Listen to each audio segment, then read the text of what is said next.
Hi friends, குட்டி mini vlog பார்க்கலாமா? Night dinner recipe தான். இன்றைக்கி ஊர்லேருந்து அம்மா வந்திருந்தாங்க. ஸோ அம்மா தான் சிக்கன் கிரேவி பண்ணி சப்பாத்தி பண்ணுறேன்னு சொல்லியிருந்தாங்க. அம்மா பண்ணுற சிக்கன் கிரேவிலேயே இது டிஃப்ரெண்ட்டாக இருக்கும், கொஞ்சம் நல்லாயிருக்கும். ஸோ அதனால் நான் வீடியோ ஷூட் பண்ணுறேன்னு சொல்லியிருந்தேன். ஆனால் நான் அந்த பக்கம் போயிட்டு வரதுக்குள்ளே அம்மா குக்கரையே க்ளோஸ் பண்ணிட்டாங்க. அதுக்கப்புறம் பார்த்தீங்கன்னா, சப்பாத்தி பண்ணியிருந்தாங்க. எவ்வளோ சாஃப்ட்டா இருக்கு பாருங்க, லேஸா.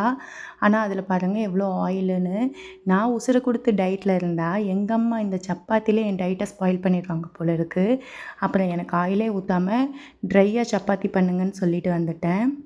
இப்போ தான் ஃபர்ஸ்ட் டைம் என் சேனல பார்க்குற மாரி இருந்தா, சப்ஸ்கிரைப் பண்ணிவிட்டு அப்படியே ஒரு லைக்கும் குடுத்துருங்க. நெறைய பேர் பார்க்குறீங்க, ஆனா சப்ஸ்கிரைப் பண்ணவே மாட்டேங்கிறீங்க. ஸோ சப்ஸ்கிரைப் பண்ணிவிட்டு பாருங்கள். அதுக்கப்புறம் பார்த்தீங்கன்னா, நல்லா சாஃப்ட்டான சப்பாத்தி, அத பிச்சு போட்டு அதில சிக்கன் குழம்பு ஊத்தி சாப்பிடணும். ஸோ அதனால வந்து அத பிச்சு போட்டுட்ருக்கோம். ஃபர்ஸ்ட்டெல்லாம் பார்த்தீங்கன்னா, அதிகமா மைதால பரோட்டா சுடுவோம். இப்போ மைதாவே அவாய்ட் பண்ணிட்டு, எல்லாமே இந்த கோதுமையில தான்.